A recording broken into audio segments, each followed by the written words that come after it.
Hello dear बच्चा gang, good morning. जब जागो जब सवेरा हो जाता है। क्या हाल चाल है आपका? आई होप बहुत अच्छे होंगे और बहुत अच्छे कर भी रहे होंगे। मैं चंदन कुमार आप लोगों को वेलकम करता हूं इस आरसीपी चैनल पे, जहां पे हम आपको सिखाते हैं राइट कॉन्सेप्ट ऑफ फिजिक्स। तो चलिए आज का लेक्चर, हम बहुत प्यारा सा लेक्चर आज वो स्टार्ट करते हैं। तो लास्ट लेक्चर में हमने बहुत खूबसूरत सा टॉपिक को जाना था, आपको मतलब मजा आ गया होगा। वो टॉपिक का क्या नाम था? रिजोल्यूशन और component of vector. Component of vector कैसे लेते हैं 2D मोशन में, यानी कि 2D में एंड 3D में, वो दोनों को दोनों सिखा दिया था। अच्छा, आपको याद है क्या? वो भी सिखाया था डायरेक्शन कोसाइन, कि डायरेक्शन कोसाइन क्या होता है वो हमने आपको बताया। अगर आपने अभी तक लेक्चर हमारे नहीं देखे हैं कि डायरेक्शन कोसाइन क्या होता है, तो प्लीज लेक्चर नंबर 5 पे जाइए, क्योंकि ये लेक्चर नंबर आप 6 पे आ चुके हैं। तो लेक्चर नंबर 6 पे आगे बढ़ने से पहले आप लेक्चर नंबर 5 को अच्छे तरीके से देखिए। तो यानी कि हमने लास्ट बार में सिखा के दिया था, पूरा सिखा दिया था कि किसी वेक्टर को एक्स आई कैप प्लस वाई जे कैप प्लस जेड के कैप इस फॉर्मेट में हम लोग लिख सकते हैं। जैसे कि एक है कि ए इज इक्वल टू में 3i कैप प्लस में 4j कैप प्लस में 5k कैप। अब इसके कुछ मैग्नीट्यूड भी निकालने के लिए होते होंगे, कुछ डायरेक्शन भी निकालने के लिए होते होंगे, है कि नहीं? तो ये दोनों magnitude, direction and direction cosine, actual में डायरेक्शन कोसाइन होते थे कि एक्स एक्सिस से कितना एंगल बनाया जाता है, वाई एक्सिस से कितना एंगल बनता है एंड जेड एक्सिस से कितना एंगल बनता है, वो भी कॉस के साथ। तो वो हमने चर्चा किया था। अब हमारे पास एडिशन में, आप बोलो कि सर एडिशन क्यों सिखा रहे हैं? एडिशन ऑफ वेक्टर या फिर subtraction of vector, addition and subtraction जो है दो तरीके से कर सकते हैं। दो तरीके से आपको मैं यहां पे बता रहा हूं, दो तरीके से। पहला कि आपके पास ओनली 2 वेक्टर हो। कितने वेक्टर? ओनली 2 वेक्टर, और एक वेक्टर का मैग्नीट्यूड दे दिया हो ए और दूसरे वेक्टर का मैग्नीट्यूड दे दिया हो बी, और दोनों के बीच में एंगल दे दिया हो, कितना दे दिया हो? थीटा दे दिया। तो इसका मैग्नीट्यूड कितना निकालते थे? वो निकालते थे कि a का स्क्वायर प्लस में b का स्क्वायर प्लस में 2ab cos थीटा। निकालते थे कि नहीं निकालते थे? बोलो हाँ या ना। बिल्कुल सर, हाँ सर। क्या ये सिखा दिया था? अब बोलता हूं कि दूसरे पहलू इसका ये है कि अगर वेक्टर इस तरीके से दे दे, कैसे, जो देखते रहो बोर्ड पर, कि सर अगर हम इस तरीके से दे दे 2 वेक्टर, तो 2 वेक्टर अगर दे देता है, जैसे कि हम लिख रहे हैं यहां पर, आप भी लिख लीजिए।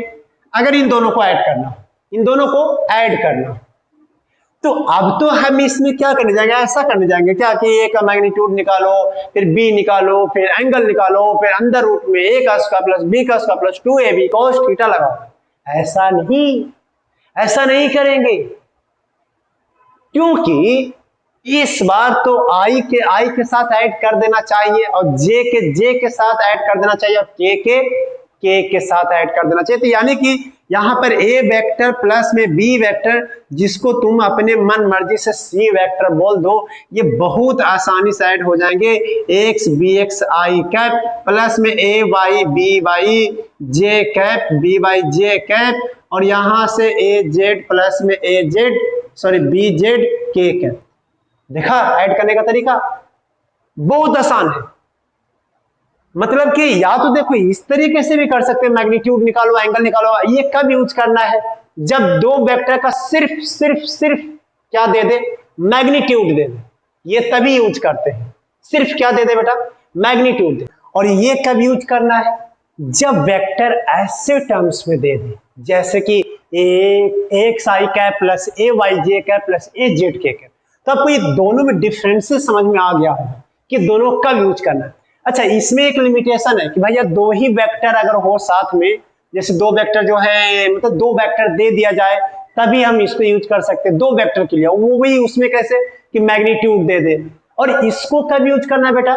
इसको तब यूज करना है जब इस तरीके से दे दे और एक से ज्यादा भी दे दे। जैसे कि मान लेते हैं कि मैं एक सी वेक्टर अटैच कर देता, मान लिया जाए कि अब सी वेक्टर एक अटैच कर देते हैं, मान लेते हैं कि सी एक्स आई कैप प्लस में सी वाई जे कैप प्लस में सी जेड के कैप, और मैं बोलता कि बताओ बेटा a प्लस में b वेक्टर प्लस में c वेक्टर ये क्या होता, तो तुम बोलता कि सर ये तो ax प्लस में bx प्लस में cx आई कैप होता, प्लस में ay प्लस में by प्लस में cy j कैप होता, उसी तरीके से s1 z कैप होता, मतलब k कैप होता। क्या आपको समझ में आ गया? तो ऐसे वेक्टर्स जब दिए जाते हैं डायरेक्ट आप कर दो, है ना। इसको मैं हटा दूं क्या बेटा, जल्दी से बोलो, नोट कर लिया क्या? इसको नोट कर लो। अब हम लोग देखते हैं कुछ एग्जांपल कि जैसे कैसे हम लोग यूज करेंगे एडिशंस के लिए। जैसे मान लीजिए कि हमारे पास एक ए वेक्टर है और वो है 2i कैप प्लस में j कैप प्लस में 2k कैप, है ना, एक एग्जांपल कर रहे हैं। और हमारे पास बी वेक्टर है माइनस i कैप प्लस में 2j कैप प्लस में k कैप। अब मुझे निकालना है ए वेक्टर प्लस में बी वेक्टर निकालना है। क्या निकालना है बेटा? ए वेक्टर प्लस में बी वेक्टर निकालना है। तो क्या बोलोगे? बोलोगे सर बहुत सिंपल है। कैसे सिंपल है? कि सर ये दोनों का ऐड कर दो, तो ये हो जाएगा 2 माइनस में 1 आई कैप प्लस में 1 प्लस में 2 जे कैप प्लस में 2 प्लस में 1 के कैप। होगा कि नहीं होगा? यहां पर हो जाएगा कितना, आई कैप प्लस में 3 जे कैप प्लस में 3 के cap. This is the answer. Simple, simple है आंसर। और अगर मैं बोलता ध्यान से सुनना, अगर मैं बोलता, क्या बोलता कि कुछ नहीं बोलता, कि ए वेक्टर माइनस में बी वेक्टर करता, तो यही चीज 2 minus minus of 1 I cap होता प्लस में 1 माइनस में 2 जे कैप होता और 2 माइनस 1 के कैप होता, और इस तरीके से हो जाता 3 आई कैप और प्लस में माइनस में जे कैप और माइनस में के कैप। क्या बातें समझ में आ गई बेटा? क्या बातें समझ में आई कि a प्लस बी वेक्टर ऐसे निकलता और a माइनस बी वेक्टर ऐसे निकलता। ठीक है। अब कभी कभी सवाल ऐसे भी होते हैं, जैसे मैं बता रहा हूं कि सवाल ऐसे भी होते हैं, जैसे पहला सवाल तो ये हो गया, दूसरा सवाल ये हो गया, तीसरा सवाल कि फाइंड a वेक्टर प्लस में 2b वेक्टर। तो अब ऐसे सवाल को कैसे करें? a वेक्टर प्लस में 2 टाइम्स ऑफ b वेक्टर दे दिया, a वेक्टर प्लस में 2 टाइम्स ऑफ क्या दे दिया बेटा? b वेक्टर दे दिया। ऐसे सवालों को हम लोग करते हैं कि जैसे आपके पास 2i कैप प्लस में j कैप प्लस में 2k कैप है। ओके, तो यहां पर क्या हो जाएगा कि अगर देखोगे तो ये 2 टाइम्स है, तो यहां पर 2 लिख दिया, यानी कि b वेक्टर कितना टाइम्स हो जाएगा बेटा? 2 टाइम्स। सिंपली तो 2 टाइम्स कर दो, यहां पर 2 माइनस में i कैप प्लस में 2j कैप और प्लस में k कैप। अगर हम इसको सॉल्व करेंगे तो हमारा हो जाएगा 2i कैप प्लस में j कैप प्लस में 2k कैप। ओके, 2 टाइम्स करना है, तो 2 टाइम्स कैसे करोगे? यहां पर हो जाएगा माइनस में 2i कर दिया प्लस में 4j कैप प्लस में 2k कैप। क्या बातें समझ? ऐसे बहुत सारे सवाल आपको मार्केट में मिल जाएंगे, बहुत सारे, मतलब बहुत सारे। किस तरीके से रिलेशन कि ए वेक्टर प्लस में 3 टाइम्स ऑफ बी वेक्टर क्या होगा, तो उसको क्या होगा? कुछ नहीं होगा, ऐड करना है और क्या। तो यहां से देखो 2 ने 2 को मार दिया, खत्म कर दिया कहानी, और किसी ने मार दिया, किसी को नहीं मारा। ओके, तो यहां पर हो जाएगा 4j 5j कैप और प्लस में 2k 4k कैप। क्या परेशानी है बोलो? कोई परेशानी आई? कोई भी परेशानी नहीं आई ना? बस सिंपल, हटा दो इसको। पक्का? क्या समझ में आया? मैंने एक ही एग्जांपल लिया है, लेकिन आपको हमने समझाया है कि किस तरीके से ऐसे ऑपरेशंस वेक्टर्स में करते हैं। ठीक है ना? चलो मैं हटा देता हूं इसको।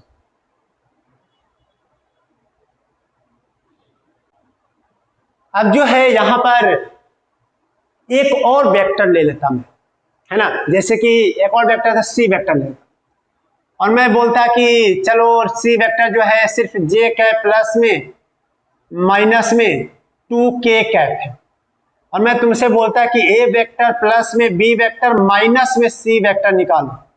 तो क्या निकाल सकते थे आप लोग? निकाल कर दिखाओ। a वेक्टर प्लस में b वेक्टर माइनस में c वेक्टर आपको निकालना है। क्या आप निकाल सकते हैं इसको? बहुत आसानी से, बहुत आसानी से निकाल सकते हैं। निकाल दो। तो क्या करोगे? ए वेक्टर प्लस में बी वेक्टर, तो हम पहले लिख लेंगे आराम आराम से, कोई जल्दीबाजी नहीं है भाई, दुनिया का सारा समय हमारे पास है। प्लस में माइनस में आई कैप, प्लस में 2j कैप, प्लस में k कैप और माइनस में c कैप, तो minus of j cap minus में 2k कैप। क्या आया बात समझ में? अब यहां से अगर सॉल्व करोगे तो ये 2i कैप है और ये यहाँ पर माइनस आई। एक काम करो, थोड़ा सा एक लाइन और लिख लो, और लिख लो, लिख लो, प्लस में 2j कैप प्लस में k कैप माइनस में j कैप प्लस में 2k कैप। अगर यहां से देखो तो आई वाला कितने हो गए, 1 2 और इसमें से एक आई चला गया तो सिर्फ आई कैप बचा। j वाले कितने हो गए, 1 2 और 3, तो एक j खत्म हो गया तो 2j बच गया। और k कैप कितने हो गए, 2 2 और यहाँ पे 3 2 5 k कैप। सिंपल सिंपल, कुछ है ही नहीं इसमें, तो इसमें कुछ है ही नहीं, ऐसे सवालों में कुछ जान ही नहीं। हटा दूं क्या इसको, हटा दूं? पक्का कि कच्ची बात? पक्की बात, ओके।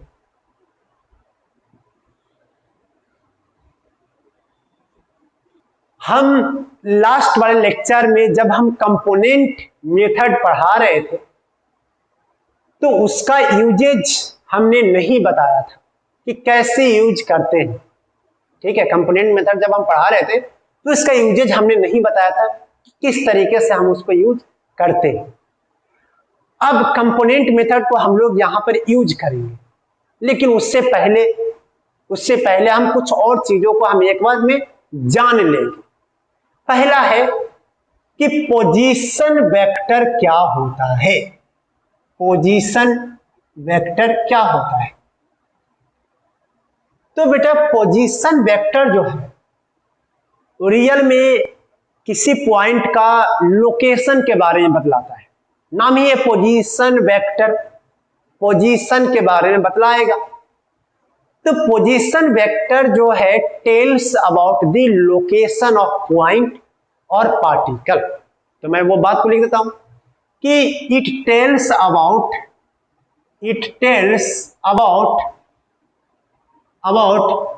पोजीशन एंड पोजीशन और एक ही बात है, लोकेशन ऑफ पार्टिकल।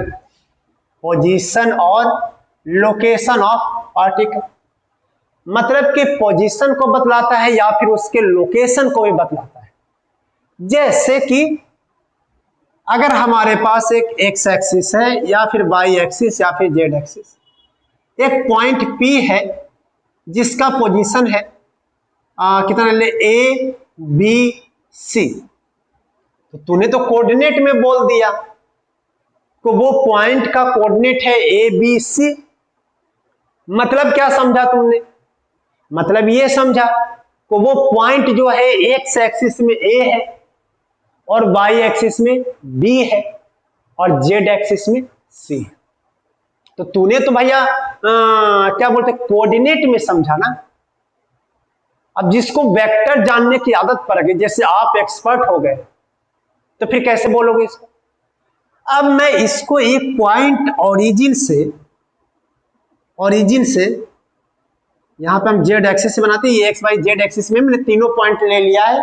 कोई क्लेम ना करे भैया कि ये आप एक्स वाई में बनाए हो, रियल में वो एक्स वाई जेड में है, तीनों एक्सिस में। अब हमने दो एक्सिस को दिखाया है, तीसरा एक्सिस ये दिखाना। अब ये पॉइंट को हम लोग आर वेक्टर मान लेते हैं, जहां पे आर वेक्टर जो हो जाएगा वो हो जाएगा ए आई कैप प्लस में बी जे कैप प्लस में सी के कैप। ये किसी पॉइंट का पोजीशन वेक्टर लिखने का तरीका है, किसी भी पॉइंट का पोजीशन वेक्टर लिखने का तरीका है कि अगर उससे कोऑर्डिनेट मालूम है तो आप A I cap plus B J cap plus में सी के कैप से लिख सकते हैं। क्या बातें समझ में आ गई? उसी तरीके से ये तो हुआ पोजीशन वेक्टर। अब जैसे कि यहां पर और हो गया, अब दूसरी तरीके से समझे कि मान लीजिए कोई और हमको लिखना होता, ये मान लेते हैं कि x1 comma y1 comma z1 होता। अब इसका नाम रखता मैं पोजीशन वेक्टर r1। तो कैसे लिखता r1 वेक्टर पोजीशन? ये लिखता है x1 i कैप प्लस में y1 j कैप प्लस में z1 k कैप, लिखता कि नहीं लिखता। अब ये पोजीशन वेक्टर का मतलब क्या हुआ, मतलब ये हुआ कि अगर आपको किसी पॉइंट की पोजीशन वेक्टर मालूम हो तो आप ये आइडिया लगा सकते हैं कि वो कोऑर्डिनेट एक्सिस पर, कौन से एक्सिस पे बेटा, कोऑर्डिनेट एक्सिस पर वो कौन कौन से पॉइंट पर हैं, या फिर आपको अगर पॉइंट मालूम है तो उसके पोजीशन वेक्टर निकाल सकते हैं। समझ में आ गया ना। तो पोजीशन वेक्टर या फिर position tells about the location in the vector form, vector form में लोकेशन हो। क्या आ गई बात समझ में। अब कोई जो पार्टिकल है वो मान लेते हैं कि वो यहां से यहां चल जाता है, कहां चल जाता है, यहां से यहां, तो इसको हम लोग बोलते हैं बेटा डिस्प्लेसमेंट वेक्टर। क्या बोलते हैं, डिस्प्लेसमेंट वेक्टर। अब कोई हमसे पूछेगा कि सर डिस्प्लेसमेंट क्यों बोल दिया गया, डिस्प्लेसमेंट क्यों बोला गया, तो सिंपल सा जवाब है कि डिस्प्लेसमेंट बेसिकली में हम लोग जानते हैं कि वो इनिशियल और फाइनल के बीच की क्या है, दूरी है। इनिशियल क्या है, सॉरी डिस्प्लेसमेंट वेक्टर क्या है, इनिशियल एंड फाइनल के बीच की दूरी, यही हम लोग जानते हैं। अब देखो मान लेते कोई पॉइंट जो है, कोई पार्टिकल, कोई आदमी वो पहले यहां पर था, किसी से मिलने आया था और वो मिलके चला गया घर, तो घर जब जाएगा तो क्या इस पॉइंट से इस पॉइंट तक गया है, मतलब इस पोजीशन से इस पोजीशन तक गया है, इस पोजीशन से इस पोजीशन तक गया है, तो हो गया क्या, पोजीशन वेक्टर। इसी को डिस्प्लेसमेंट वेक्टर बोला गया। डिस्प्लेसमेंट वेक्टर बेसिकली दो पोजीशन को चेंज करने से होता है। आप घर पे हैं और आप घर पे हैं तो आपका लोकेशन घर पे है, आपका पोजीशन वेक्टर घर है, स्कूल में चले गए तो आपका पोजीशन वेक्टर स्कूल है। अब घर से स्कूल, घर से स्कूल या फिर कोचिंग आपका जो हुआ वो डिस्प्लेसमेंट वेक्टर, आप ऐसा समझ लीजिए, है ना। तो डिस्प्लेसमेंट वेक्टर बेटा यहां पर अगर हम उसको एक काम करते हैं, इसको R1 बोल दूं, अगर इसको R2 बोल दूं बेटा तो क्या प्रॉब्लम है आपको। तो यहां पर जो डिस्प्लेसमेंट वेक्टर को अगर हम R बोलना चाहें तो R इज इक्वल टू में हो जाएगा, अगर आप ट्रायंगल लॉ को जानते होंगे, ट्रायंगल लॉ को, अगर आपको ट्रायंगल लॉ मालूम हो, अगर हमारे लेक्चर्स को आपने देखे होंगे तो मैंने बताया था कि देखो ट्रायंगल जैसा बनता हुआ दिखाई दे दिया। अब ट्रायंगल लॉ लिखने के लिए R1 प्लस में R वेक्टर प्लस में R2 vector is equal to 0 लिख दो। यहां से R वेक्टर मालूम करना है तो R1 वेक्टर प्लस में R वेक्टर, देखो डायरेक्शन ऐसे है, उल्टा डायरेक्शन मिले तो माइनस कर दो, यहाँ पे माइनस हो जाएगा, तो यहां से हो जाएगा R vector is equal to में R2 वेक्टर माइनस में R1 vector, R2 vector minus में R1। पोजीशन वेक्टर रियल में दो, सॉरी डिस्प्लेसमेंट वेक्टर रियल में दो वेक्टरों का रिजल्टेंट है, R2 वेक्टर माइनस में R1। ओके, अब यहां पर हमें R2 वेक्टर है कितना बेटा, अच्छा ये किसी लोग को नहीं समझ में आया कि ये कैसे लिखा। एक्चुअल में अगर इस ट्रायंगल्स को देखोगे, अगर इस ट्रायंगल को अगर देखोगे तो तुमको एक समझ में आएगा कि यहां से हमने बताया था कि देखो एरो की तरफ में चलो, एरो की तरफ में चलोगे तो R1 होगा प्लस में R1, फिर एरो की तरफ में जा रहे हैं R2 हुआ, R2 का मतलब R हुआ, R वेक्टर।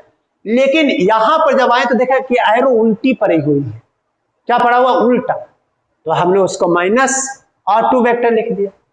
अब यहां से अगर R वेक्टर निकालोगे तो R2 माइनस में R1 वेक्टर होगा।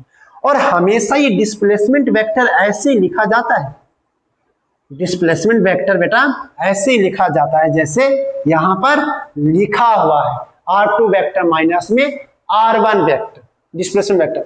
अब यहां से अगर आप R2 वेक्टर माइनस में R1 वेक्टर अगर करना चाहें तो बहुत आसानी से लिखा जाएगा। क्या लिखा जाएगा, x1 माइनस में AI कैप प्लस में y1 माइनस में BJ कैप प्लस में z1 माइनस में CK कैप। ठीक है, इस तरीके से ऐसे लिखा जाएगा, x1 माइनस में AI cap plus y1 minus में BJ कैप प्लस में z1 माइनस में CK कैप। तो इस तरीके से ऐसे लिख सकते हैं।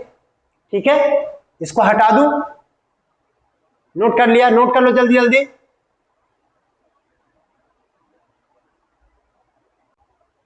तो चलिए आपको और भी हम सिखाते हैं कि कैसे डिस्प्लेसमेंट वेक्टर पे और अपनी पकड़ बनाएं। तो पकड़ बनाना जरूरी है, तो देखते हैं कैसे पकड़ आपकी बनती है। जैसे मान लिया जाए कि हमारे पास दो पॉइंट है 1, 2, 3 और यहाँ पे मान लीजिए 2, 1, -2 है। दो पॉइंट है ए और बी। अब आपको ए बी वेक्टर, अब जैसे कि देखो अगर आप एक्सिस पर अगर देखोगे बेटा एक्सिस पर, तो आपको एक चीज तो रियलाइज हो ही जाएगा कि अच्छा ये वाला पॉइंट वही वाला पॉइंट है ए वेक्टर, यानी कि इसका पोजीशन वेक्टर आपको बहुत आसानी से मालूम कर सकते हो। r1 वेक्टर बोल दिया और इसका पोजीशन वेक्टर अच्छा r2 वेक्टर है। अब अगर आप एफ बी वेक्टर लिखना चाहो, अच्छा r2 वेक्टर को लिखें कितना 2i कैप प्लस में j कैप माइनस में 2k कैप r2 वेक्टर। और r1 वेक्टर को कितना लिखना चाहोगे, वो लिखना चाहोगे i कैप प्लस में 2j कैप प्लस में 3k कैप। इसमें कोई शिकायत है क्या? इसमें कोई शिकायत नहीं है, ये तो बस पोजीशन लिख दिया ना, पोजीशन वेक्टर लिख दिया, पॉइंट मालूम थे, पोजीशन वेक्टर लिख दिया। अगर आपको ये लिखना है, अगर आपको ये लिखना है जिसको हम लोग डिस्प्लेसमेंट वेक्टर के नाम दे रहे हैं, जिसको हम लोग क्या नाम दे रहे हैं, डिस्प्लेसमेंट वेक्टर की, तो अगर एरो इधर से इधर है, ध्यान से सुनना, अगर एरो इधर से इधर है मतलब वो पार्टिकल यहां से इनिशियल यहां पर है और फाइनल अगर यहां पर गया है तो आर वेक्टर लिखा जाएगा, यानी कि डिस्प्लेसमेंट वेक्टर, डिस्प्लेसमेंट वेक्टर या फिर एफ बी वेक्टर, ए से बी की तरफ डायरेक्शन, ये लिखा जाएगा फाइनल माइनस में इनिशियल, फाइनल माइनस में इनिशियल, और फाइनल हो जाएगा कितना 2 माइनस में, चाहे देखो अब कोऑर्डिनेट से कर लो चाहे इससे कर लो, दोनों एक ही बात है, r2 माइनस में r1 वेक्टर लिखा जाएगा कि नहीं लिखा जाएगा, पक्की बात है, r2 वेक्टर माइनस 1 वेक्टर। अब r2 वेक्टर कितना है वो बता दूं, r2 वेक्टर कितना है, तो सर r2 वेक्टर तो है 2i कैप प्लस में j कैप माइनस में 2k कैप, है कि नहीं। मैं क्या लिखने के लिए सिखा रहा हूं, डिस्प्लेसमेंट वेक्टर दो पॉइंट के बीच में, तो लिख दिया। माइनस में r1 वेक्टर कितना है, तो r1 वेक्टर तो सर ये रहा, तो वो है i कैप प्लस में 2j कैप प्लस में 3k कैप, यही है i कैप प्लस में 2j कैप प्लस में 3k कैप। अगर आप दोनों को माइनस करोगे तो देखोगे तो 2 माइनस में 1i कैप प्लस में 1 माइनस में 2j कैप और ये कितना हो जाएगा प्लस में माइनस में 2 माइनस में 3k कैप। बोलो हुआ कि नहीं हुआ, हुआ कि नहीं हुआ। तुम देखोगे तो ये देखो ये फाइनल पॉइंट है 2 का, देखो final minus initial, final minus initial, final minus initial 1 minus 2 minus 2 minus 3 minus 2 minus 3, अब जो भी आए 2 में से गया 1 आए। क्या आप समझ पाए कि हम क्या कहना चाह रहे थे, कि अगर आपको ए बी वेक्टर निकालना है, ए से बी वेक्टर, तो बी माइनस ए करोगे, और अगर आपको बी से ए निकालना है, जैसे कि अगर आपको रहता है कि वो नहीं निकालना, आपको ये तो निकला है, आपको अगर आपको बी ए वेक्टर निकालना होता तो ये लफड़ा पालना बेकार है इस तरीके से। अब डायरेक्ट लिख दो 1 माइनस में 2 आई कैप प्लस में 2 माइनस में 1 जे कैप प्लस में 3 माइनस में माइनस ऑफ 2 के कैप। देखो देखो उसी का उल्टा, उसी का उल्टा, माइनस लगा दो, इस वाले में माइनस लगा दोगे तो ये आएगा, इस वाले में माइनस लगा दोगे तो ये आएगा। तो यानी कि अगर पार्टिकल को देखा जाता है कि वो इनिशियल से कहां चला है, इनिशियल से फाइनल अगर चला है इधर से इधर, तो डिस्प्लेसमेंट वेक्टर होता है फाइनल माइनस में initial, change in position vector होता है। तो क्या बातें आपको समझ में आ गई कि क्या लिखा जाता है। तो यानी कि डिस्प्लेसमेंट वेक्टर जो होता है वो हमेशा डिस्प्लेसमेंट वेक्टर लिखा जाए हमेशा final position vector, final position vector, final position vector minus में इनिशियल पोजीशन वेक्टर। आप इसको बस याद रखो, इनिशियल पोजीशन वेक्टर। अब बस कुछ मत याद रखो, बस इसको याद रखो कि हाँ सर ये ऐसा होता है। Displacement vector final position vector minus में इनिशियल पोजीशन वेक्टर। आप अगर इसको आप याद कर लेते हैं तो आपका काम हो जाता है। याद करने से अच्छा है कि आप इसको समझ लो, सिंपल सी बात है, नोट कर लो। तो कैसा लग रहा है, समझ में आ रहा है कि नहीं आ रहा है समझ में? सर आ नहीं रहा है समझ में, कुछ आ रहा होगा समझ में। बहुत बेसिक बेसिक मैंने बात किया है। देखो क्या होता है फिजिक्स में ना कि कभी कभी ना टफ टफ चीजें पढ़ लेते हैं, क्वेश्चन नहीं बनता, फ्रस्ट्रेट आ जाते हैं। नहीं फ्रस्ट्रेशन आती है, लगता है यार इतना पढ़ लिया, मेहनत कर लिया, नहीं आ रहा है समझ में। मैं कहता हूं कि टफ टफ अच्छा से है कि तुम कॉन्सेप्ट पे ध्यान दो। अगर आप एक कॉन्सेप्ट क्लियर हो जाएंगे ना तो कोई नहीं सक्सेस से रोक सकता। ये मेरा वादा है कि आप टफ टफ करने से अच्छा है कि आप कॉन्सेप्ट पे ध्यान दीजिए। कॉन्सेप्ट पे ध्यान दोगे, सवाल अब कॉन्सेप्चुअलिटी क्लियरिटी आएगी तो 100% सवाल लगाओगे और 100% उसका आंसर आपके पास आएंगे। तो हमने काफी इंपॉर्टेंट चीजें हम आपको सिखा रहे हैं जो कि वेक्टर में घुमा फिरा के कहीं ना कहीं आते रहती है कि नहीं। तो ये गाना गा लेते हैं, क्यों? तो गाना है चल छैया छैया छैया, चल छैया छैया, है ना। तो छैया छैया मतलब चलो आगे और आगे चलो, छैया छैया करते। तो छैया छैया करते एक और आगे है कॉन्सेप्ट कि addition of vector, addition of more than two vector, more than two vector. बड़ा ही जबरदस्त कॉन्सेप्ट, बड़ा ही प्यारा सवाल, addition of more than two vector. कैसे करते हैं ऐसे सवालों को, बहुत ही इंपॉर्टेंट टॉपिक है addition of more than two vector. जहां तक कि मुझे उम्मीद है कि आपको बहुत सी चीजें समझ में आ गई होंगी कि सर वो आई कैप प्लस जे कैप प्लस के कैप में अगर दे दे, के कैप में दे दे तो बहुत आसानी से ऐड कर सकते हैं एक से ज्यादा वेक्टर्स को भी।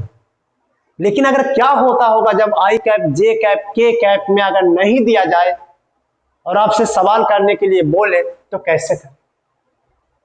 हम ऐसे सवालों को देखेंगे आज। तो जैसे कि पहला है ऐसे करने के लिए polygon, polygon law, polygons law के नाम से जाने जाते हैं। इसमें बहुत सारे जैसे कि वेक्टर्स हैं, कोई वेक्टर ऐसे है, कोई वेक्टर ऐसे है, कोई वेक्टर ऐसे है, कोई वेक्टर ऐसे है, इस तरीके से ऐसे हैं। बहुत सारे वेक्टर है, ए vectors, B vector, C vector, D vector और ई वेक्टर, और ये सबको ऐड करना है। तो बोलता है कि अगर सारे के सारे वेक्टर एक पॉलीगन फॉर्मेट में बना दें, पॉलीगन फॉर्मेट में अगर बना दें तो लास्ट अगर जो हेड हेड और टेल टेल से जो वेक्टर मिलेगी वो हमारा रिजल्टेंट वेक्टर होगा।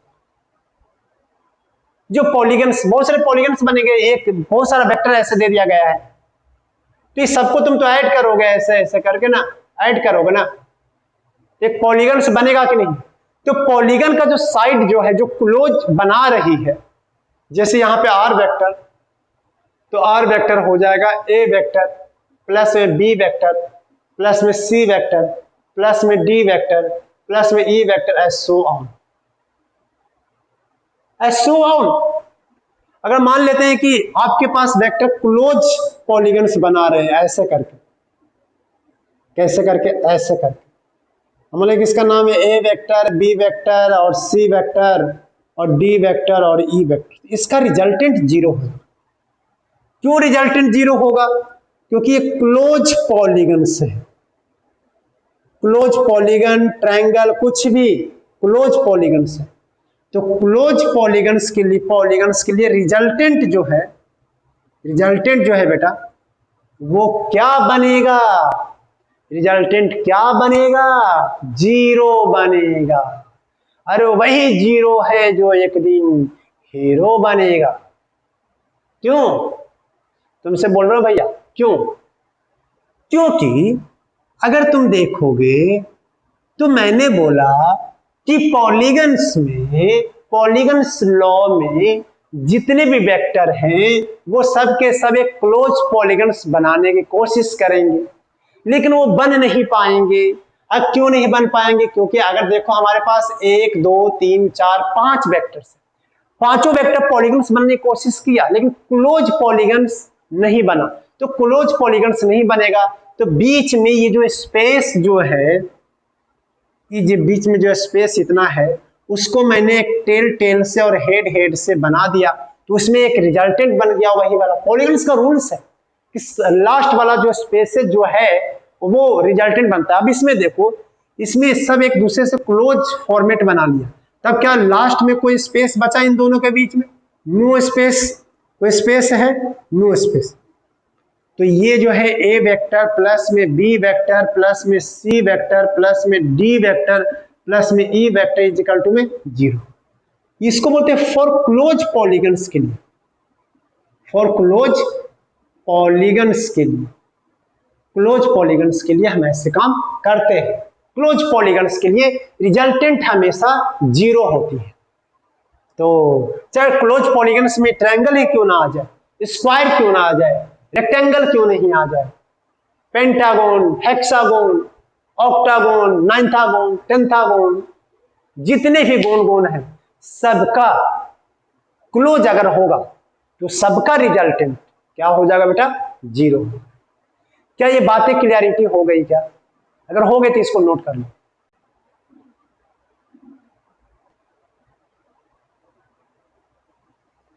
अब देखिए अब इतने लॉ थे, इतने जो हमने लॉ तो सब बता दिए, ये लॉ के अंदर में आते थे पॉलीगन्स लॉ। याद हो तो आपको मैंने 2 ही लॉ बताया था, ट्रायंगल लॉ भूल गए? क्या बात कर रहे हैं? ओ हाँ सर याद है, एक कुछ था ट्रायंगल जैसा बनता हुआ, एक था ना एक, तो वो ट्रायंगल लॉ था, एक पैरेललोग्राम्स लॉ था। ये दोनों लॉ को हमने आपको बताया था, है ना। अब यहां पे पॉलीगन्स लॉ बता दिया। अब हम चलते हैं एक और बहुत ही महत्वपूर्ण एडिशन करने के लिए जिसका नाम है एनालिटिकल मेथड। और इस मेथड में एक्चुअल में कंपोनेंट मेथड है। ये कौन सा मेथड है? Component method. ये जबरदस्त यूजेज है कंपोनेंट मेथड।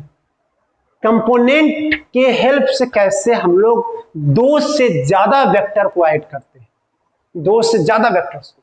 अब ध्यान से सुनना, ध्यान से सुनना। इसमें वो वेक्टर नहीं आएंगे जो कि रेक्टेंगुलर कंपोनेंट फॉर्मेट में है या फिर होंगे। इसमें वो वेक्टर नहीं आएंगे जो कि रेक्टेंगुलर कंपोनेंट फॉर्मेट में लिखे रहे। इसमें वो वेक्टर आएंगे जिसका सिर्फ मैग्नीट्यूड होगा और उसका क्या होगा? डायरेक्शन होगा, एंगल्स होगा। जैसे देखो हमारे पास बहुत सारे एक वेक्टर हैं, एग्जाम्पल के थ्रू ही समझे। जैसे एक ए है और वो यहां पर थीटा एंगल पे बना रहा है, एक बी है और जो है यहां पर थीटा 1 हुआ, थीटा 2 से बना रहा है, एक और है 3 मान लेते हैं, ऐसे है, ऐसे, और वो जो है वर्टिकल से बना रहा है थीटा 3 और ये सीन। ऐसे आपको 3-4 वेक्टर मिल जाएंगे और भी ज्यादा मिल जाएंगे। हमने 3 वेक्टर हमने आपको सामने लिया है। तो स्टेप कहता है कि शिफ्ट ऑल वेक्टर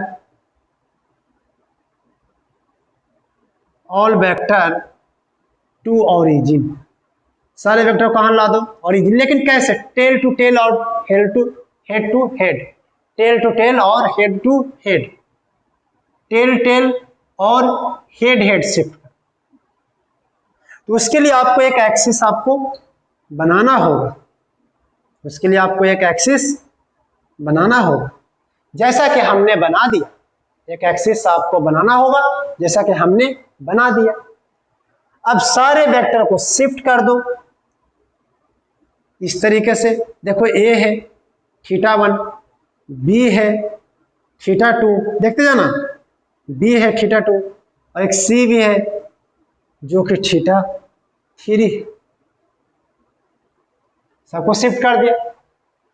ऐसे ही करना है हर बार, 2 3 4 आपको मिल जाएंगे और आपको ऐसे सबको शिफ्ट कर देना है और एंगल आपको दिखाई दे देगा कि भैया ये थीटा 1 हॉरिजॉन्टल से, ये थीटा 2 उधर के हॉरिजॉन्टल से, ये थीटा 3 इधर के हॉरिजॉन्टल से कर देगा। अब जैसे कि यहां पर जो हुआ, कंपोनेंट ले लो। दूसरा मेथड कहता है स्टेप 2 कि कंपोनेंट लो। स्टेप 2 क्या कहता है? Take component, take component, take component, component ले, टेक कंपोनेंट। ये हो जाएगा ए कॉस थीटा होगा, इसका ए का इधर में कंपोनेंट, जिधर थीटा उधर में कॉस थीटा। इसका हो जाएगा क्या? सी साइन थीटा 3, ये 1 हो जाएगा, 1 ये हो जाएगा सी साइन थीटा 3। इसका हो जाएगा कितना? सी कॉस थीटा 3। देखो इसका बी का लोगे तो बी साइन थीटा 2, इधर हो जाएगा B sine theta, sorry cos theta 2। आया समझ में कि नहीं आया समझ में? आ गया? नहीं आया समझ में? आ गया होगा। अरे कंपोनेंट ले लिया एक्स वाई में, थोड़ी ना कुछ ज्यादा क्या, कंपोनेंट लेने नहीं आता है क्या तुमको? कंपोनेंट ले लिया एक्स वाई में तो स्टेप 2 ले लिया। अब कहता है कि रिजॉल्व, चाहे set all component, set all component in first quadrant. अब देखो क्यों ऐसा करते हैं फर्स्ट क्वाड्रेंट, क्यों? जो देखो उससे फायदा होगा आपको कुछ ना कुछ फायदा हो। हम इस पे एग्जांपल भी करेंगे। जिससे करोगे तो फर्स्ट क्वाड्रेंट में होगा ए कॉस थीटा 1 प्लस में सी साइन थीटा 3, और कोई है? और कोई है नहीं। इधर में देखो उधर का है तो उसको जब इधर लेकर आओगे राइट साइड में तो क्या हो जाएगा? माइनस हो जाएगा, माइनस हो जाएगा। तो ये माइनस में क्या हो जाएगा बेटा? बी कॉस थीटा 2 हो जाएगा, बी कॉस थीटा 2 हो जाएगा। सिंपल सी बात है। अच्छा इसका एक कंपोनेंट ऊपर रह गया है ए साइन थीटा 1। ये देखो एरो का क्या फायदा हुआ, जितना एरो उतना कंपोनेंट है, जितना एरो उतना कंपोनेंट है।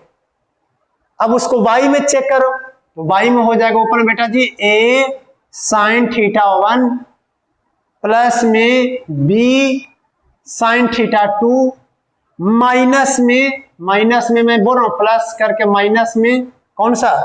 सी कॉस थीटा 3, सी कॉस थीटा 3। ये तो रहेंगे तो मैग्नीट्यूड हुई, मैग्नीट्यूड रहेंगे तो इसका रिजल्टेंट ऐसे निकाला जा सकता है। एक्स में मान लीजिए कि ये आ गया, ए आ गया और ये सब ऐड करके बी आ गया, तो रिजल्टेंट कितना हो जाएगा? ए का स्क्वायर प्लस में बी का स्क्वायर, ए का स्क्वायर प्लस में बी का स्क्वायर। समझ में नहीं आया होगा? मुझे विश्वास नहीं आया होगा समझ में।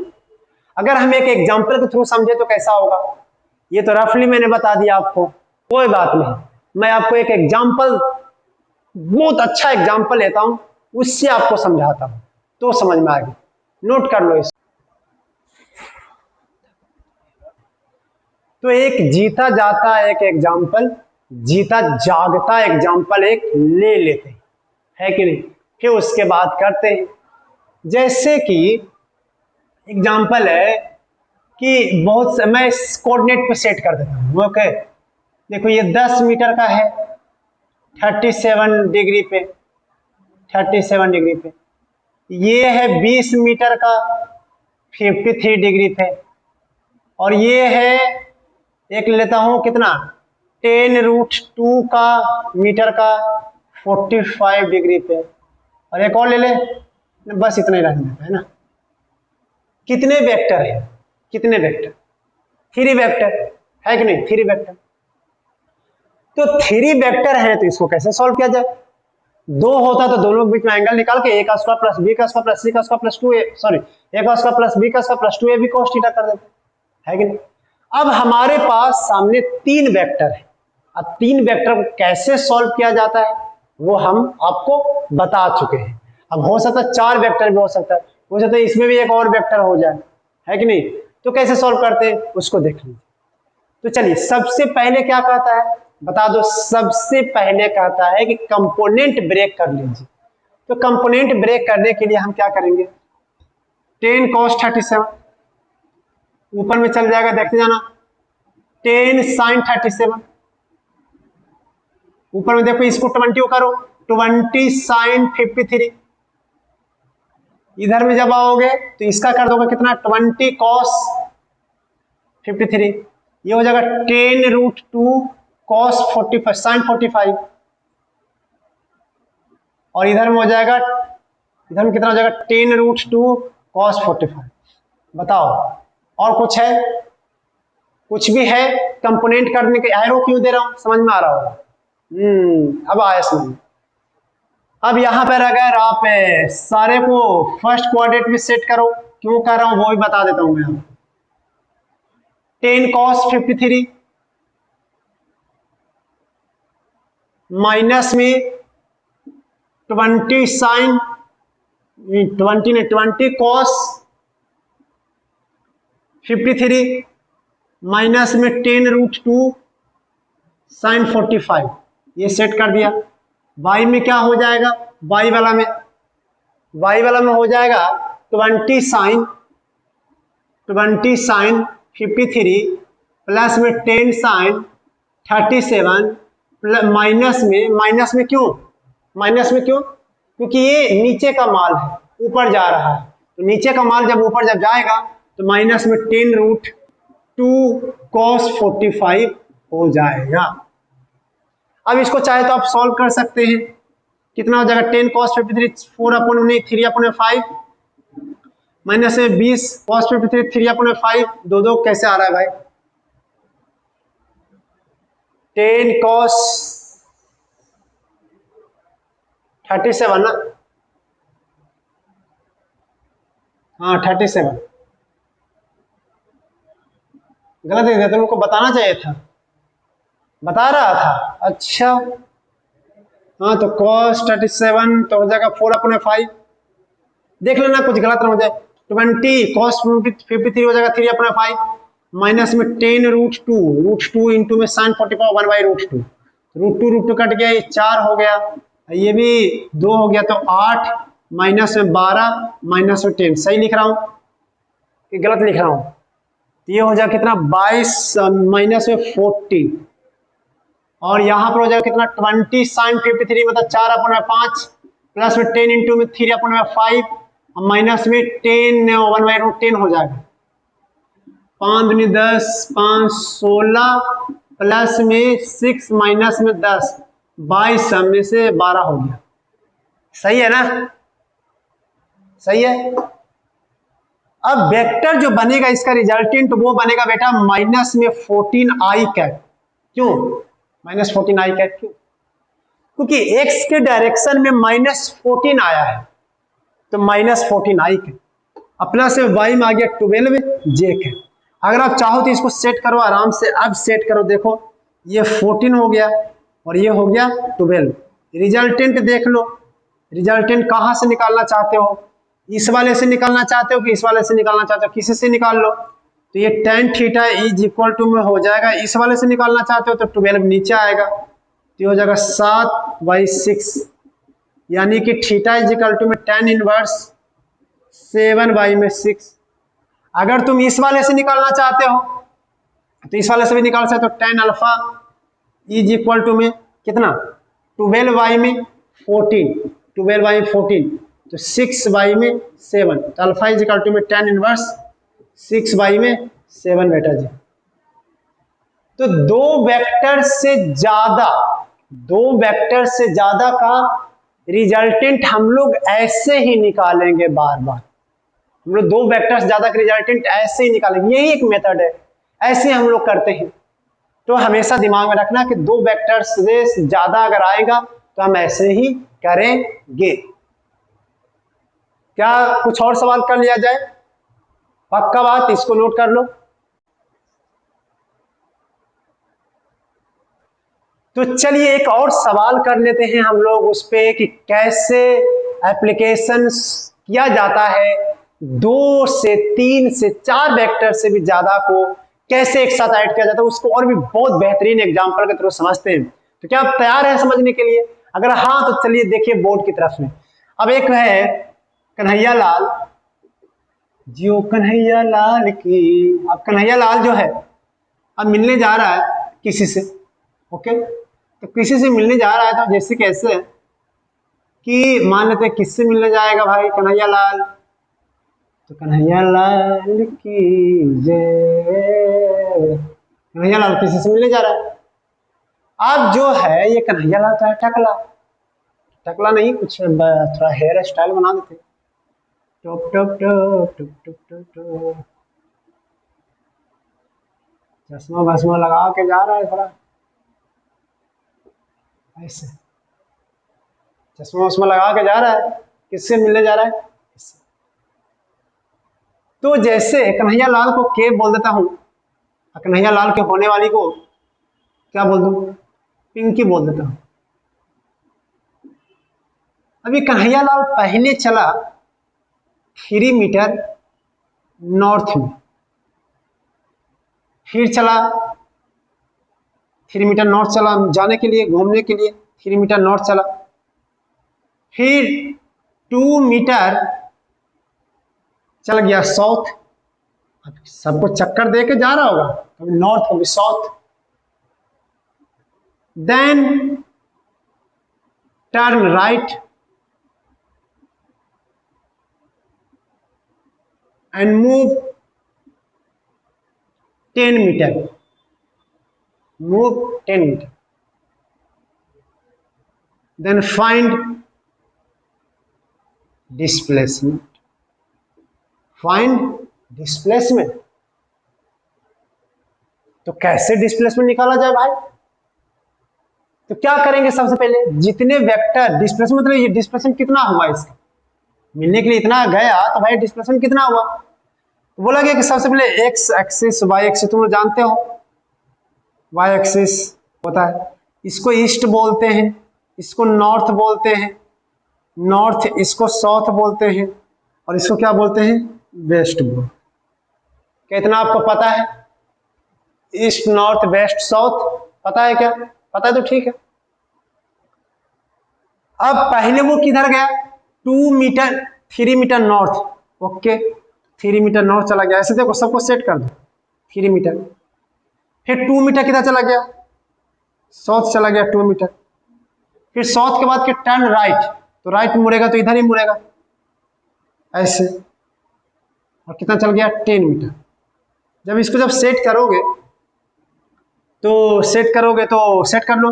पहले देखो वेक्टर कितना हो जाएगा, सबको देखो। अभी ये देखो ये सब डायरेक्टली ऐड हो जाएंगे, 3j कैप -2i कैप और -10j कैप, ये हो जाएगा कितना? 3j कैप और 3j माइनस में 7j कैप हो जाएगा। नहीं ये i कैप है, i कैप, तो ये हो जाएगा कितना? 3j कैप अब माइनस में 12। क्या कर रहा हूँ, गलत हो रहा है। ये हो जाएगा हाँ 3j कैप और माइनस में 12i कैप। मतलब जाने का पगला को इधर चल गया कहीं और किधर, ये चला गया जानते हो किधर? ये चला गया, ये नेट डिस्प्लेसमेंट हुआ। ये मैग्नीट्यूड अगर निकालने के लिए बोलता तो मैग्नीट्यूड भी निकाल देते। ये पगला चला गया जानते हो किधर? ऊपर तो गया ही और इधर तो गया ही, 12 तो इधर गया, ये चला गया पगला इधर बकलोल कहीं इधर चला गया। कैसे मिलेगा? अब वो किसी और से मिल लेगा। अब तो यही है, अभी मिलने ही नहीं गया तो अब क्या करोगे? बेचारे इंतजार कर रहे थे, तो वो चला गया इधर। तो भैया ये 3 है और ये 12 है, तो ये एंगल थीटा चाहो तो निकाल सकते 3y में 2। तो क्या समझ में आया? क्या बातें हैं ये सब? क्या आ गया क्या नहीं आया समझ में? हाँ या ना बोल यार, आ गया होगा समझ में। तो ऐसे बहुत से ऐसे सवाल हैं जो कि 3 मीटर नॉर्थ गया, 12 मीटर साउथ गया, फिर ऊपर चला गया, ऐसे होते हैं 3 मीटर। अब मैं बोलता 3 मीटर नॉर्थ गया, 2 मीटर साउथ गया, और 10 मीटर वर्टिकली अपवर्ड चला गया, तो जानते हो क्या बनता है?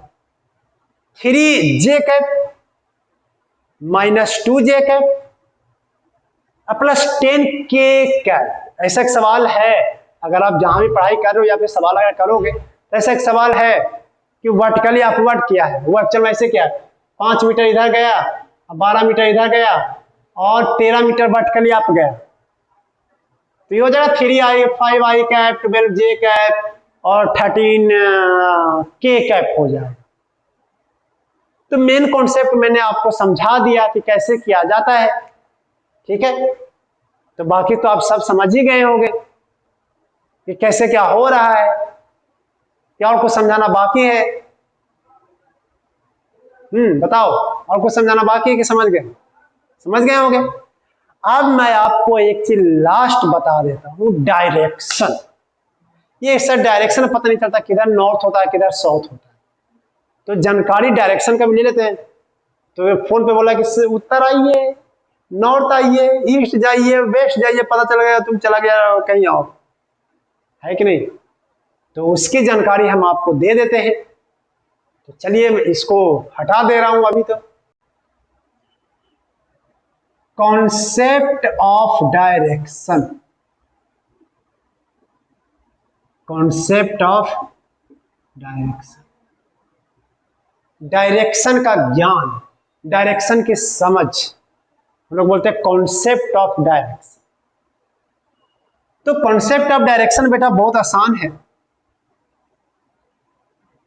ये देखो, इसको हम लोग बोलते हैं ईस्ट डायरेक्शन, ईस्ट देवता, इसको नॉर्थ, इसको वेस्ट, इसको south. Okay, east north west south, क्या बात है? क्लियर? अब बीचों बीच में जो है, जो 45 डिग्री पर हो, उसको बोलते हैं नॉर्थ ईस्ट या फिर ईस्ट नॉर्थ। जब भी कोई बोलता है नॉर्थ ईस्ट या फिर ईस्ट नॉर्थ, तो वो 45 डिग्री के एंगल पर होता है। उसी तरीके से इधर में नॉर्थ वेस्ट बोले या फिर वेस्ट नॉर्थ बोले तो भी समझना चाहिए कि ये 45 डिग्री के एंगल पर है। उसी तरीके से सारे के सारे 45 डिग्री के, उसी तरीके से इधर वेस्ट साउथ बोले, साउथ वेस्ट बोले, और उसी तरीके से ईस्ट साउथ बोले या फिर साउथ ईस्ट, ये सब एक ही बात। समझ रहे हो? एक और पॉइंट यूज किया जाता है जैसे कि 30 डिग्री नॉर्थ ऑफ ईस्ट बोला जाता है। इसका मतलब क्या होता है? 30 डिग्री नॉर्थ ऑफ ईस्ट, क्या कुछ ही बोल सकते हैं। इसका मतलब ऑफ के बाद जो एंगल रहता है एक्चुअल में उससे 30 डिग्री रहता है। तो ये इसका मतलब है 30 डिग्री ईस्ट से नॉर्थ के तरफ है, नॉर्थ के तरफ। कैसे? जो देख लो, कैसे जो देख लो। 30 डिग्री ईस्ट से, नॉर्थ से नहीं, किससे? ईस्ट से। तो 30 डिग्री भैया ईस्ट से कर दिया, ये लो, ये है 30 डिग्री नॉर्थ ऑफ ईस्ट है। इसको एक लाइन और भी बोल सकते हैं, अगर 60 से है इसको बोल दूंगा क्या? 60 डिग्री। इसको दूसरा लाइन भी बोल सकते हैं, 60 डिग्री ईस्ट ऑफ नॉर्थ। सोचो सोचो। अब मानते कि मैं यहां पे एक 70 डिग्री पे मैं बोलता हूं, 70 डिग्री। अब इसको है नाम वेस्ट, इसका नाम है साउथ, तो इसको क्या नाम रखा जाएगा? पहला नाम रखा जाएगा 70 डिग्री साउथ ऑफ वेस्ट। क्यों ऑफ वेस्ट? मतलब वेस्ट से 70 डिग्री। और दूसरा नाम इसी का रखा जाएगा 20 डिग्री वेस्ट ऑफ साउथ। बोलो, नहीं आ रहा समझ में? उसी तरीके से है 45 डिग्री, इसका एक और नाम रखा जा सकता है 45 degree north of east, north of east, या फिर 45 डिग्री ईस्ट ऑफ।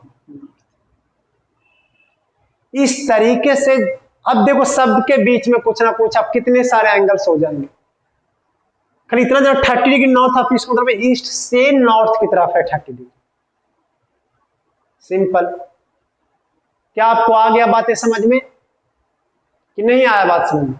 अब ऐसे आपको 1000 सवाल मिल सकते हैं जिसमें इस तरीके का ज्ञान आपसे पूछे जा सकते हैं। नोट कर लो।